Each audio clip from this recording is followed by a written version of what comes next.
Consumer Council lists what data could have been hacked. Suspect released on bail in relation to JPEG scam holds press conference. Vice President Han Zheng speaks at the United Nations about China's major policies.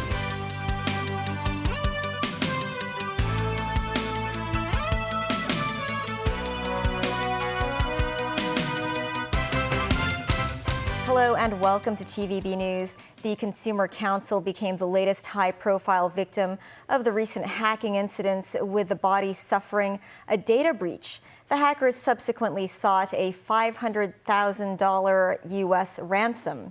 The council stressed that it will not give in to hackers' demands. Timothy Lee has our top story. Less than 2 weeks after the Cyberport data breach, the Consumer Council became the city's latest public body to be a target of hacking. The council said it discovered a data transfer volume 65 gigabytes higher than usual during the cyber attack that lasted some 7 hours on Wednesday morning. Ransomware is believed to have stolen employees' and clients' data, as well as other internal record documents from the Consumer Council. The perpetrators demanded a ransom of $500,000 US, or around 4 million Hong Kong dollars, be given before 11:20 p.m. on Saturday. The Consumer Council said it does not yet know how much information has been stolen, adding the breach impacted the data of various people. The data of current and former staff, job applicants, their HKID numbers, addresses, and date of births have been compromised. The data of subscribers to the Council's Choice magazine has also been breached, including 8,000 who provided their credit card information, as has the data of complainants and partners of the Consumer Council. When the attack happened, up to close to 80% of the computer system was damaged and disrupted.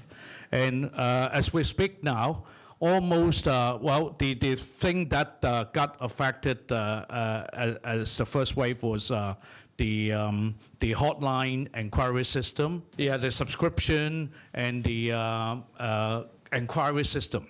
And all those, and the email. All the staff cannot access to their email accounts as well because of that attack. But all those have been repaired now.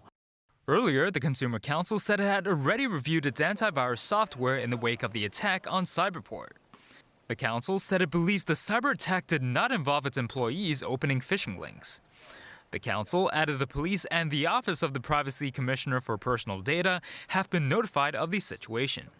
The Consumer Council is advising residents affected by the data breach to safeguard their personal data privacy by resetting their online account passwords regularly. They should also observe any unusual login or message exchange records in their emails. Timothy Lee, TVB News. The Office of the Government Chief Information Officer said this afternoon the government attaches great importance to the recent cyber attacks on public bodies. Tony Wong, who is Government Chief Information Officer, said the government will offer every viable technical support to the public sector's organizations in need. However, he said the support to these organizations vary as each have unique IT systems. He urges everyone to remain on high alert when conducting activities in cyberspace. I need to appeal to the whole communities again that everybody needs to be aware and everybody needs to do their part in terms of protecting your corporation and your own information system and asset in order to maintain a secure and safe cyber environment. Amid the two recent cybersecurity attacks on public bodies, the Privacy Commissioner for Personal Data urged all organizations to improve their cybersecurity. We recommend organizations holding personal data should regularly conduct security risk assessments and put in place effective and adequate security measures to safeguard the information and communication systems. The Commissioner also reminds organizations to follow the Personal Data Ordinance to ensure personal information is protected. As the police continue their investigation into JPEX, a suspect who had earlier been arrested and then released on bail held a press conference this afternoon. Internet influencer Joseph Lam said he had terminated the rental contract of his cryptocurrency office in Central and is no longer involved in the industry. Memo Singai has more. Joseph Lam, who has held jobs that included barrister, insurance manager, tutor, and crypto businessman, was arrested in relation to the suspected cryptocurrency trading platform JPEX scam earlier this week. After being released on bail, Lam spoke to the press on Friday afternoon. I don't think anyone, including myself, expected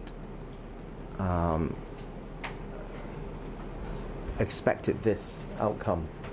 I think everyone was shocked, and therefore, no, I didn't expect it to come to this.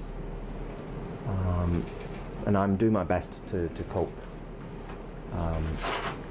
financially, psychologically, everything. So, no, it's been rather a shock. Lam also revealed that the lease contract of his office at the entertainment building in Central had been terminated. When asked about his previous knowledge of JPEX and the people who operate the platform, Lam said he could not give details because the questions involved the case. Since the investigation of the platform began, the police have sought assistance from a number of artists.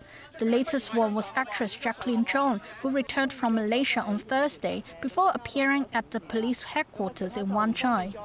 Meanwhile, JPEX issued another statement on Friday, saying users can register the last 6 digits of their phone numbers as SMS verification codes to withdraw money from their accounts. The platform said the method is being used as some local telecom providers have blocked users' access to its website upon the request of the police.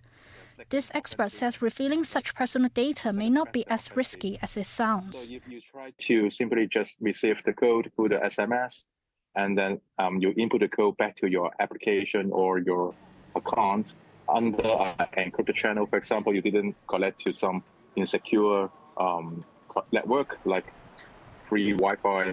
I suppose it's still safe for that. Memos 9, TVB News. And a correction from earlier, the Consumer Council was speaking about the hacking it is facing, not about JPEX.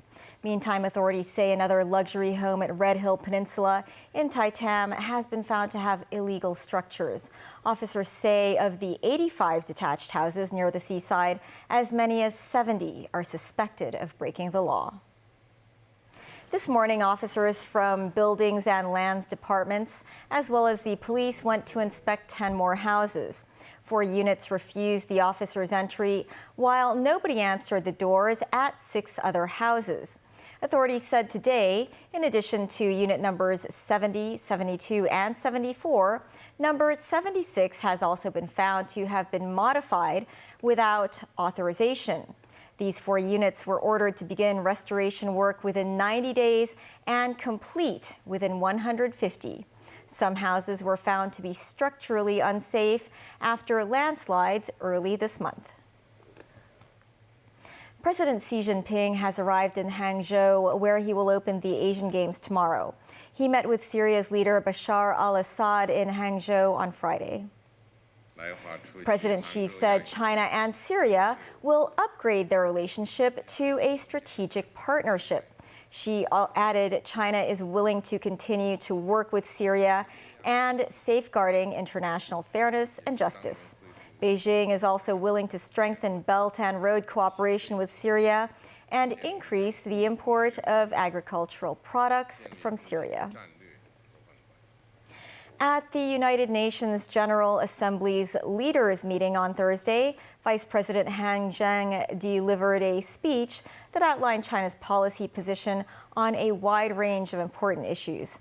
He said China will remain a member of the big family of developing countries and is a natural member of the Global South. He added China will help bring peace in Ukraine. Tracy Furness reports. Speaking at the general debate of the 78th session of the United Nations General Assembly, Vice President Han Zheng said China is committed to opening itself wider to the world and will always be a member of the big family of developing countries. 中国永远是发展中国家大家庭的一员。 Han said, as the largest developing country, China is a natural member of the global south. It breathes the same breath with other developing countries and shares the same future with them. He went on to say that China offers developing nations an alternative to what it has long called Western hegemony.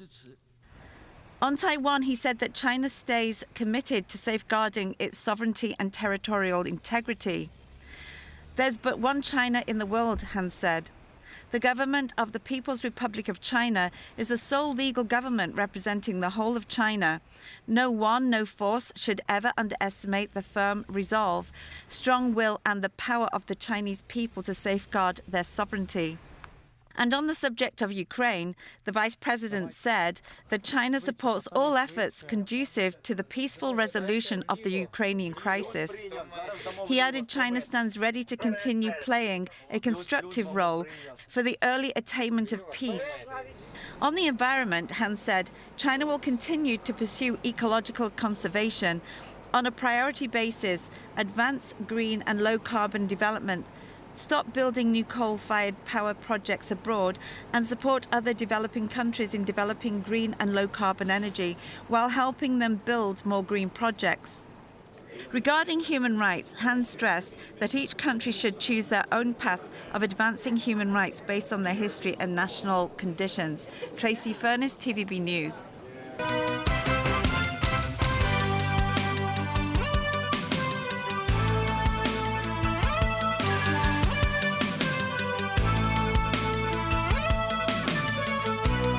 Canada has insisted India must work with them as they continue to investigate the murder of Sikh Hardeep Singh Nijjar. Justin Trudeau has blamed the Indian government for the shooting. India say they have not seen the evidence and strongly deny the allegation. David Garrett has more. The rift between Canada and India is growing following the killing of a Sikh activist in Vancouver in June. As India suspends visa applications, expels diplomats and warns its citizens there, the Canadian Prime Minister insists agents working for the Indian government were directly involved in the shooting of Hardeep Singh Nijjar. We're not looking to provoke or cause problems, but we are unequivocal around the importance of the rule of law and unequivocal about the importance of protecting Canadians and standing up for our values. That's why we call upon the government of India to work with us. The uncle of the victim gave his thoughts on the diplomatic row. Speaking in Punjabi from the far north of India, he criticised Indian Prime Minister Narendra Modi. 78-year-old Himat Singh Nijjar says Trudeau has been brave in his fight for justice. India denies any involvement. We are willing to look at any specific information that is provided to us, but so far we have not received any such specific information. Some of the information leading to Canada pointing the finger at India came from one unnamed member of the Five Eyes Intelligence Alliance. It's a pooling of knowledge between Canada, Australia, New Zealand, the UK and US. Reports say US President Joe Biden brought the matter up with Modi at the G20 summit in India earlier this month. We have been and will be in contact with the Indians at high levels on this issue. It is a matter of concern for us. It is something we take seriously. It is something we will keep working on. The US is wary of souring their blossoming relationship with India. Joe Biden has met with Modi several times recently as America courts India in Asia amid growing competition from China. Inside India, 30 million Sikhs want justice for Nijjar, and they are waiting for their country and Canada's next move. David Garrett, TVB News. On the second day of his state visit to France, King Charles became the first British monarch to address both houses of the French Parliament. And later, the King and Queen Camilla visited Notre Dame Cathedral, which was ravaged by fire in 2019. Tracy Furness has more. King Charles received a warm welcome from French lawmakers from both the upper and lower houses of Parliament, who gathered at the Senate, applauding him at length. The British monarch switched from French to English as he stressed both countries share responsibility to protect democracy in Europe.